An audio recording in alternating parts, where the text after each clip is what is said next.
Christ church سانحے میں 50 مسلمانوں کی شہادت کا ذمہ دار مسلمانوں کو ہی قرار دینے والی نسل پرست آسٹریلین سینیٹر فریزر ایننگ پر اپنی ہی دھرتی تنگ کر دی گئی۔ آسٹریلیا کی پارلیمنٹ نے اسلام دشمن متعصب آسٹریلین سینیٹر کے خلاف مذمتی قرارداد منظور کر لی ہے۔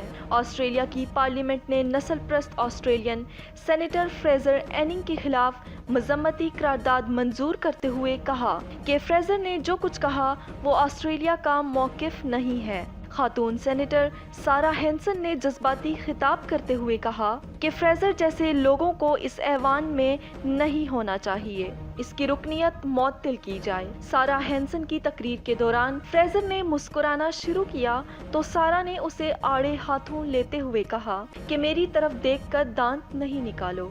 And don't smile at me, don't smile at the rest of us. People lost their lives. 50 لوگ جان بحق ہوئے اور تمہیں یہ سب ایک مذاق لگ رہا ہے؟ یہ وہی متعصب سینیٹر ہے جس کے سر پر ایک نوجوان نے انڈا پھوڑتے ہوئے کہا تھا کہ آسٹریلیا جاگ رہا ہے۔ خاتون سینیٹر سارا ہینسن کے جذباتی خطاب سے یہ ظاہر ہو گیا کہ آسٹریلیا واقعی جاگ رہا ہے۔